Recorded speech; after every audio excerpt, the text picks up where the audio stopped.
No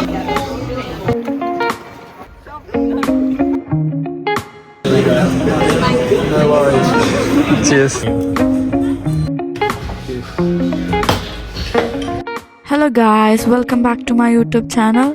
ഇന്ന് നമ്മൾ shopping വ്ളോഗാണ് ചെയ്യുന്നത്. ബ്ലാക്ക് ഫ്രൈഡേ ആയതുകൊണ്ട് തന്നെ ഒരുപാട് ഓഫേഴ്സ് ഉണ്ട്. ഇപ്പോൾ ഇവിടെ ഒരു ബ്രിഡ്ജൻ്റ് എന്ന് പറഞ്ഞ സ്ഥലത്ത് ഞങ്ങൾ വന്നേക്കുക. ഇവിടെ ഒരു ഡിസൈൻ ഔട്ട്ലെറ്റ് ഉണ്ട്. അവിടെ നിന്നാണ് മിക്കപ്പോഴും നമ്മൾ ഷോപ്പ് ചെയ്യാറ്. ലൈക്ക് കുറേ ഓഫേഴ്സും കാര്യങ്ങളൊക്കെ ഉണ്ടാവും. ഇന്നത്തെ ഡേ ഫുൾ സ്പെൻഡ് ചെയ്യുന്നത് ഷോപ്പിങ്ങിനാണ്. So let's go. 1-2 ഷോപ്സിൽ കയറി കഴിഞ്ഞപ്പോൾ നേരത്തെ ലിൻഡ് ചോക്ലേറ്റ് ഔട്ട്ലെറ്റിൽ പോയി. അവിടെ ക്രിസ്മസ് ആയതുകൊണ്ട് തന്നെ കുറേ ഓഫേഴ്സ് ഉണ്ടായിരുന്നു. അപ്പോൾ ഞാൻ കുറച്ച് ലൂസായിട്ട് ചോക്ലേറ്റ്സ് മേടിച്ചു. കുറേ വെറൈറ്റീസ് ഓഫ് ചോക്ലേറ്റ്സ് ഉണ്ടായിരുന്നു. കുറേശ്ശെ ഞാൻ മേടിച്ചു. ഭയങ്കര ബിസി ആയിരുന്നു ഷോപ്പ് ആക്ച്വലി. ക്രിസ്മസ് ഒക്കെ വരുന്നതുകൊണ്ട് തന്നെ എല്ലാവരും പർച്ചേസിങ് കാര്യങ്ങളൊക്കെ ആയിട്ട് എല്ലാവരും ഒരുമിച്ച് വന്നു. പിന്നെ ബ്ലാക്ക് ഫ്രൈഡേ അത് കാരണം ഭയങ്കര ബിസി ആയിരുന്നു. അങ്ങനെ ചോക്ലേറ്റൊക്കെ മേടിച്ച് വന്നു. ഇനി അടുത്ത ഷോപ്പിങ്ങിലേക്ക് കിടക്കുകയാണ്. അതിൻ്റെ ഇടയിലാണ് ഞങ്ങളൊരു ഫ്രണ്ട് വിളിച്ചിട്ട് പുള്ളിനെ കൊണ്ടുപോയില്ല എന്നുള്ള പരാതി പറയുന്നതാണ് ഇപ്പോൾ വീഡിയോ കോൾ ചെയ്ത് പറയുക. അപ്പോൾ നമ്മൾ പുള്ളിയുടെ പരാതിയെല്ലാം കേട്ട് ഇപ്പോൾ ഏകദേശം എല്ലാം ഷോപ്പിങ്ങും ചെയ്ത് കഴിഞ്ഞ് പോവുക. നമ്മളിനിയിപ്പോൾ കാർഡിഫിലേക്ക് പോവുകയാണ്. ഞങ്ങളിത് വിചാരിച്ചതിനേലും കൂടുതൽ സാധനങ്ങൾ ഞാനിപ്പോൾ വാങ്ങിയിട്ടുണ്ട്. ഓരോ കടയിൽ കയറുമ്പോൾ ഭയങ്കര ടെൻഡൻസിയാണ് ഓരോ സാധനങ്ങൾ വാങ്ങാൻ. ഇപ്പം നല്ല ഓഫേഴ്സൊക്കെ ഉണ്ടായപ്പോൾ ഞാൻ എല്ലാ കടയിൽ നിന്നും മേടിച്ച സാധനങ്ങൾ. സോ അപ്പോൾ ഇവിടുത്തെ ഷോപ്പിംഗ് കഴിഞ്ഞു. നേരത്തെ പറഞ്ഞ പോലെ തന്നെ ഞങ്ങളിനി അടുത്ത സ്ഥലത്തേക്ക് പോവാം. ഇനി നമ്മൾ കാർഡിഫിലേക്ക് പോവാം. ഇവിടെ നിന്ന് ഒരു 55 minutes ഉണ്ട് കാർഡിഫിലേക്ക്. അപ്പോൾ കാർഡിഫിൽ പോയി കാർഡിഫിലൊരു മോളാണ്. ഇവിടെ ആക്ച്വലി വന്നത് ലൈക്ക് നമുക്കിവിടെ ഫ്രാൻസിൽ ആപ്പിൾ സ്റ്റോർ ഇല്ല. അപ്പോൾ ഇവിടെ നിന്ന് വന്നിട്ട് വാങ്ങാറ്. സോ ഞാനിപ്പോൾ ഒരാൾക്ക് ഗിഫ്റ്റ് ചെയ്യാൻ വേണ്ടി ഒരു വാച്ച് മേടിക്കാമെന്ന് ഓർത്തു.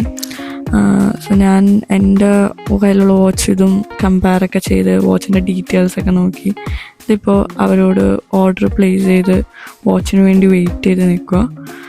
ആ വെയിറ്റ് ചെയ്യുന്ന ടൈം കൊണ്ട് ഞാൻ ബില്ലൊക്കെ പേ ചെയ്ത് ഫൈനലി എൻ്റെ വാച്ച് വരുവാണ്. കുറച്ചധികം നേരം വെയിറ്റ് ചെയ്തു because the shop was so busy. Black Friday ആയതുകൊണ്ടാണോ ലൈക്ക് ഭയങ്കര ബിസി ആയിരുന്നു എല്ലായിടത്തും. അപ്പോൾ ഇപ്പോൾ നമ്മൾ എല്ലാം വാങ്ങി. ഇനി എൻ്റെ ഫ്രണ്ട്സിനെ പോയി കണ്ടുപിടിക്കണം. അവർ കുറച്ച് സാധനങ്ങൾ വാങ്ങാനായിട്ട് വേറെ പല വരിക്കും പോയേക്കും. അങ്ങനെ അവരെ ഞാൻ സെർച്ച് ചെയ്തുകൊണ്ടിരിക്കുക. അവരെ കണ്ടു. അവരാണെങ്കിൽ ജാക്കറ്റ്സ് ട്രൈ ചെയ്തുകൊണ്ടിരിക്കുകയാണ്.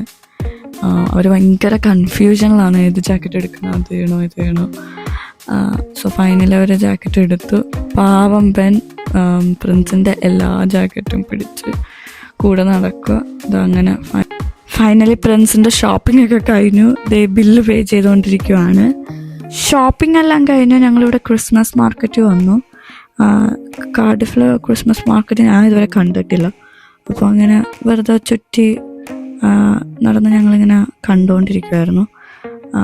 എനിക്ക് തോന്നുന്നു ഇനിയും കുറച്ചും കൂടി ദിവസങ്ങൾ കഴിയുമ്പോൾ എനിക്ക് തോന്നുന്നു ഇച്ചിരി കൂടി ലൈറ്റ്സും കാര്യങ്ങളൊക്കെ ഇവർ ചെയ്യുമായിരിക്കും. ഇപ്പോൾ നവംബർ അവസാനമല്ലേ ആയിട്ടുള്ളൂ. ഇവിടെ നിന്ന് ഇനി നേരെ നമ്മൾ കോസ്കോയിൽ പോവുക. ഇത് കോസ്കോ പോണ വഴിയാണ്. ഇത് കാർഡിഫിലുള്ളൊരു കാസിലാണ്. അത്യാവശ്യം വലിയതാണ്, നല്ല രസമാണ് കാണാൻ. ഞാൻ ഇതുവരെ കയറിയിട്ടില്ല, പോകണം എന്നിങ്ങനെ ഓർത്തിരിക്കുക. അങ്ങനെ ഫൈനലി നമ്മൾ കോസ്കോയിലെത്തി. കോസ്കോയിൽ ഭയങ്കര ഓഫേഴ്സും കാര്യങ്ങളും. ബട്ട് നമ്മൾ കുറച്ചധികം ക്വാണ്ടിറ്റി വാങ്ങണം. നമുക്കിങ്ങനെ ചെറിയ ഇതിൽ നഷ്ടമാണ്. ബട്ട് കുറേ ക്വാണ്ടിറ്റി ആയിട്ട് മേടിക്കുകയാണെങ്കിൽ ഭയങ്കര ലാഭമാണ്. നമ്മൾ കുറച്ച് ഫുഡ് ഐറ്റംസ് മേടിച്ച് പോന്നു. കാരണം നമുക്ക് എന്തായാലും വേറെ സ്ഥലത്തും കൂടെ പോകണം. സോ കുറേ നാളത്തെ ആഗ്രഹമായിരുന്നു കേരള കഫേ പോകണമെന്ന്. ഒരു നാളായി വിചാരിക്കുന്നു. കാരണം നമ്മൾ വീട്ടിലുണ്ടാക്കണതല്ലാതെ ഞാൻ പുറത്തുനിന്ന് ഫുള്ള് കഴിക്കുന്നത് ഇവിടുത്തെ ഫുഡാണ്. അപ്പോൾ എനിക്ക് ഭയങ്കര ഇതാണ് നമ്മുടെ നാട്ടിലെ രുചി. ഇപ്പോൾ ഞാനുണ്ടാക്കുന്ന ഫുഡിന് അത്ര നാടിൻ്റെ രുചിയൊന്നും ഇല്ല. സോ എനിക്ക് ഭയങ്കര ഒത്തൻറ്റിക്കായിട്ട് നാട്ടിലെ രുചി വേണമെന്ന് ഭയങ്കര ആഗ്രഹമായതുകൊണ്ട് തന്നെ നമ്മൾ കുറച്ചധികം ഫുഡ് ഡിഷസ് ഓർഡർ ചെയ്തു. അങ്ങനെ മീൻ പൊള്ളിച്ചത്, ബീഫ് റോസ്റ്റ്, പാൽക്കപ്പ, നൂല് പൊറോട്ട, മട്ടൻ സ്റ്റൂ, അങ്ങനെ കുറച്ചധികം സാധനം. മീൻ പൊള്ളിച്ചത് അടിപൊളിയായിരുന്നു. അതുപോലെ തന്നെ റോസ്റ്റ് ഇതെല്ലാം ഞങ്ങൾ കുറച്ച് വെയിറ്റ് ചെയ്യേണ്ടി വന്നു. ബട്ട് ഫുഡ് നല്ല ടേസ്റ്റ് ഉണ്ടായിരുന്നു, നല്ല ചൂടോടെ ആയിരുന്നു. Like food was so lovely. കുറേ നാളായിട്ട് ആഗ്രഹം നാട്ടിലത്തെ രുചി പോലെ നാടൻ ഫുഡ് കഴിക്കണമെന്ന്. അങ്ങനെ ഫൈനലി അത് കഴിച്ചു. ആഗ്രഹം വെച്ചുകൊണ്ടിരുന്നില്ല, അത് അങ്ങ് കഴിച്ചു. ഇനിയിപ്പോൾ ഭയങ്കര ടയേർഡാണ്, വീട്ടിൽ പോവാണ്. Thank you guys for watching my vlog. ഇനി നല്ല വീഡിയോസായിട്ട് വരാൻ ശ്രമിക്കാം.